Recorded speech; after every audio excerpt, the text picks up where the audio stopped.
Greetings, fellow Gorehounds, and welcome back to a Blood Splattered vlog. I'm the horror guru. I'm Count Jackula! And he's Count Jackula, and today we're going to talk about Final Destination Bloodlines from directors Adam Stein and Zach Lipovsky, who apparently, fun fact, directed the live-action Kim Possible movie from a couple years back. What? The live-action Kim Possible movie starring Patton Oswalt. They directed that movie. Did Patton Oswalt play Kim Possible? No, he played the bad guy. Okay, that makes more sense. It does. Oh, I'm gonna assume that this movie is a step up. It is a step up from that movie. That movie is about as good as a live-action Kim Possible movie on the Disney Channel could possibly be. So, complete dog shit. Sure. This movie is much better than that.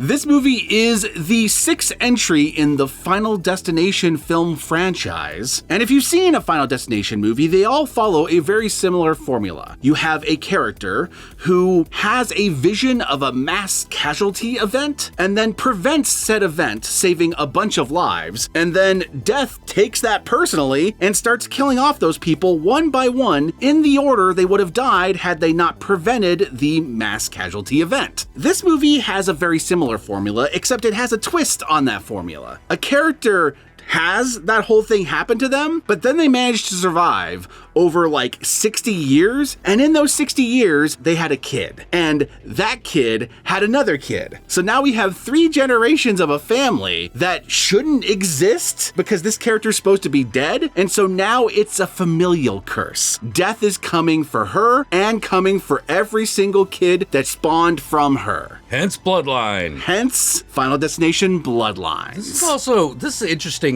way to cap off the entire Final Destination franchise, because it not only gives you the origin of the entire franchise, It does. It also caps it off. It kind of does. The movie feels like it's a bookend on either end. Yeah. Which means if this was the final Destination movie, it would be the perfect final chapter in the franchise. It would go out on a high note if this was the last one, because it's probably the best of the Final Destination movies since the original. I would have to agree. I think I would probably put the second one a little bit above it, but it and like 5 are like neck and neck for number 3 for me, which are probably the best of the sequels. 3 and 4...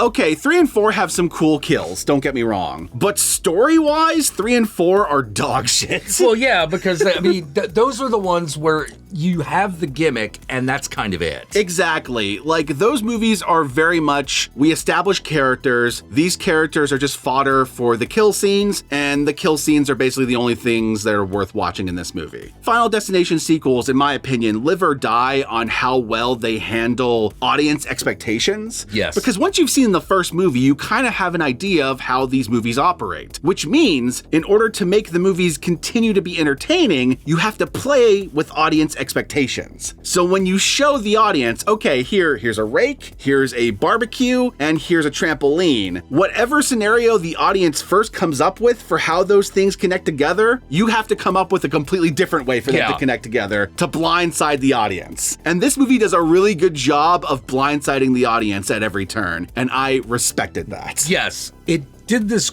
great thing, which some of the other movies have done, but this one did it every time, which was, all right, here's the painful setup. You know, the equivalent of in Raising Cain, where it's like, hey, don't fucking kill someone with that sundial. And you're like, okay, obviously someone's gonna die on this sundial. Yeah. Like, it will do that, but then completely come at it from another direction. Absolutely. There's some deaths in the trailer that turn out to not be deaths in the final movie. Yes. There's misdirection there. Yeah.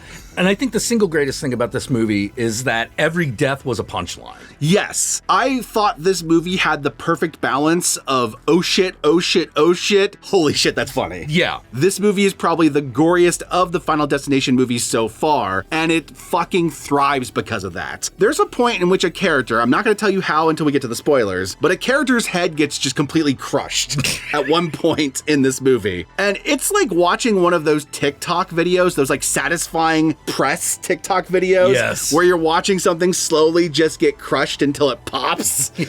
But in this case, it's someone's head. The camera does not look away. It shows the whole thing. Well, it also knew exactly how much to show for it to be hilarious. Exactly. It's like, if we cut it here, it's impactful, but it's not funny. But if we keep going...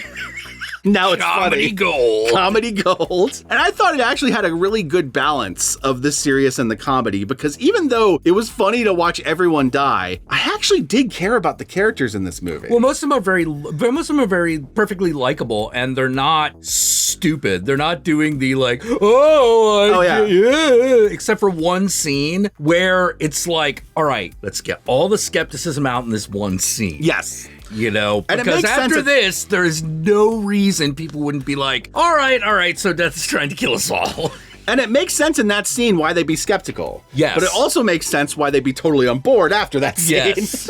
There's a point in which it just makes no more sense to fucking argue with the lady who clearly knows what's going on. Most of the Final Destination movies that are bad, like 3 and 4, I say most, it's 3 and 4. Okay. 3 and 4 are the not good ones. They don't really deliver much on like a story front. This movie actually has a story to it. It's about 3 generations of women that have been estranged from each other because of this death curse. And they don't realize that's why, so they keep blaming their mom for being like a crazy, psychotic, absentee mom. But the reason why they were crazy and the reason why they were absentee is because of this death curse. Actually, funny enough, this one, more than any of the others, reminded me of The Eye. The idea is that there is a girl who can foresee the future. She foresees disasters, and she's constantly trying to prevent them. And there is an element of that movie that's a little Final Destination like, because you're waiting for that thing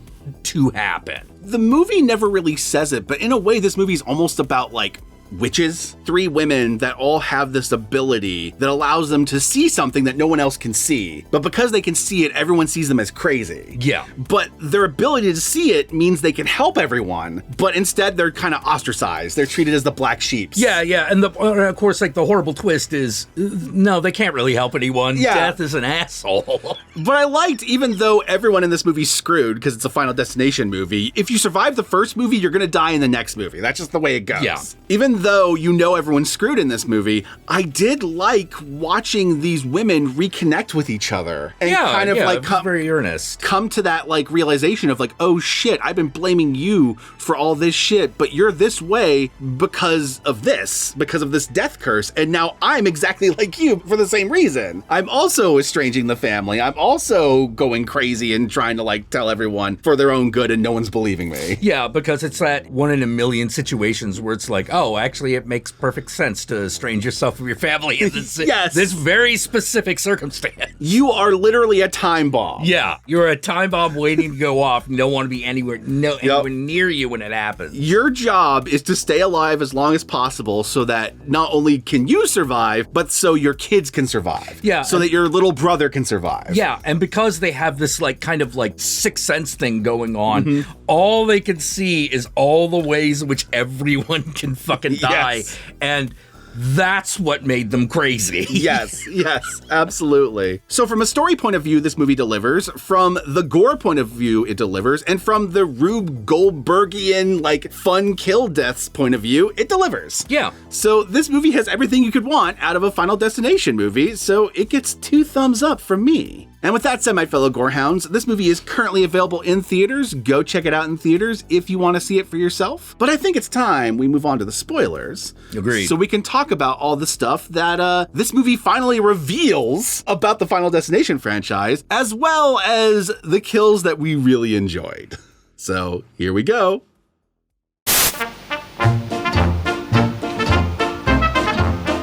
Is it just me, or does it feel like the theme song from Saw fits Final Destination a bit better? I could see that. It would fit very well in a Final Destination kill scenario. I would love to see some sort of fan edit of that. The way it builds and builds.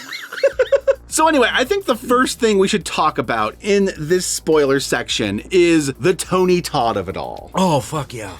Tony Todd was in the first Final Destination movie. He was the coroner who clearly knew more than he was letting on in that movie. Yeah, he's like the harbinger. Yeah, he's like simultaneously the harbinger and he's also like the exposition fairy. This movie finally answered the question of who he is because fans had speculated for a long time. Like, is he Death himself? Is he something else? Yeah, is he Death's right-hand man? Like, what's the deal? This movie finally answers the question. It turns out he was actually a survivor of this death curse. And he only survived all these years because someone else who was before him in the chain managed to survive all this time. And that is the main character's grandmother. Yeah. The same reason she's still alive is the reason why he survived all this time. And that's why he knows everything, because him and the main character's grandma have been like putting together every piece of information they can on how to deal with this death thing. Yeah, because their whole lives they've been like, people die around me in really weird ways. Yep. You know? And they start putting together that all the survivors of the Sky restaurant falling down incident at the beginning of the movie,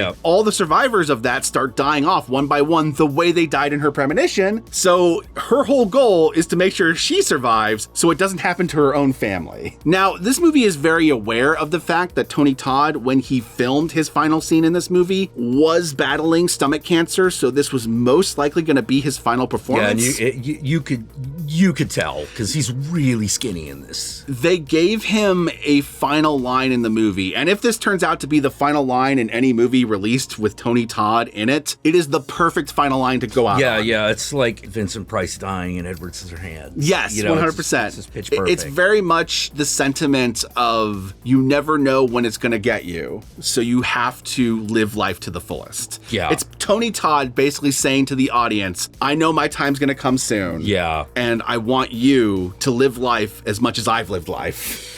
Which is a tall order for a man like Tony Todd. And for like a short little cameo in this movie, I just started to tear up in the theater. I was just like, I'm gonna miss you, Tony. It was fucking beautiful. Rest in peace, Tony Todd. So now that we got the mushy stuff out of the way, let's talk about the gushy stuff. Probably my favorite death in this movie is the heavy metal guy. Okay, so one of the cool aspects of this movie is because it goes by order of who was born first when it comes to the family tree, that means that elder siblings are most at risk. But it turns out that the heavy metal guy, he has this very close call where death like puts him in one of those Rube Goldbergian like traps, but he survives it. And it turns out that he's not actually of that bloodline because his mom had an affair. Yeah. So he thinks he's safe until there's this wacky fucking scenario where he's trying to get his brother, who isn't safe, to die so they can bring him back to life. So they try to give him like a peanut butter cup because he's allergic to peanuts. Death once again took that personally. They're in a hospital and they're in like a back room where one of the MRI machines are. Death orchestrates a scenario to turn the MRI machine on full blast. Yeah. Now, if you don't know anything about MRI machines, they operate with magnets. So heavy metal guy who's got like piercings everywhere. Yeah. When this thing fucking turns on, it starts ripping his fucking piercings out. Yeah, which wouldn't happen because piercings are made of titanium and titanium is not magnetic. This is a great example of the movie knowing just how much to push it to make it funny. Oh, yes. Because you have the initial horrifying, like ripping of the nose, ripping of the ears, and ripping of the lip. You know, that's horrifying. Yeah. But then his nipples fucking go. come out. Underneath his shirt, you just see this fucking like sticking out like that. And if that wasn't funny enough, then his fucking cock underneath his pants starts going. Wait, hold on. It gets funnier because then a fucking wheelchair flies in from the other side of the room and squishes him into the machine. Yeah. Folds him in half the wrong way. He gets the most gruesome, painful, and brutal death, and he's not even on death's list. Yeah, he's just like, oh, you're trying to save your brother? Oh, watch this. So that was my favorite death. What was your favorite death? The kid who gets crushed by the piano. Yes. That was the most satisfying one. I was almost sad that was part of the premonition. I know. That kid deserved it. But then again, that kid we know is already dead by the time we get to the present because all the other survivors are dead up to that point. But man, was that satisfying. Yeah. This fucking asshole kid that's just been being a little shit the entire time they're at the fucking restaurant. When that piano falls on him, it's just mwah, Yeah. perfect. Yeah. Perfect punchline. I did also like the old rich guy who gets crushed in half by the elevator. Oh my god, That was a good one because it was the concierge guy, right? Like, I don't know if it was the concierge guy, but during the escape sequence, yeah, he gets fucking. He's the one who's constantly pushing people out of the way. And so you're like, oh, this guy's an asshole. And he just fucking turned into jelly. Yeah.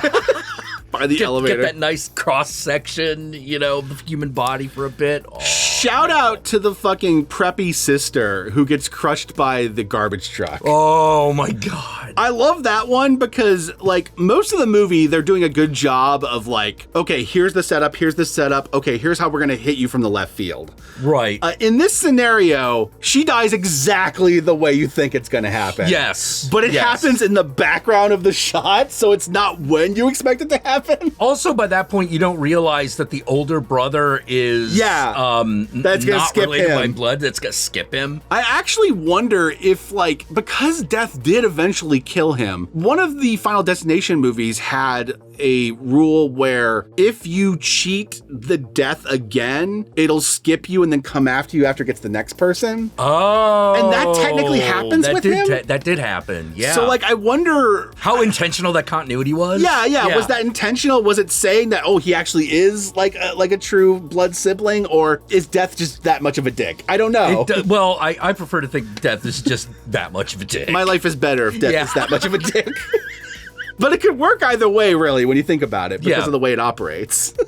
I also love the reveal at the end where she thinks she has cheated death because she drowned. And then she is, brought back to life with CPR. And then, like, a doctor tells her, oh, well, I mean, if you were brought back to life with that, then your heart never actually stopped. Like, you stopped breathing, but your heart didn't stop. Yeah. Heart stopping that's technical death. So you were technically not dead. And that's when death, with the greatest of dramatic ironies, decides to orchestrate a fucking train crash with the iconic logs. Yeah. The train comes through, they're running away from it, they're gonna make it, and then the log truck fucking comes and crushes them both. Perfect. Piece de la resistance. Yeah, that's the end of the movie. That's like, boom, credits.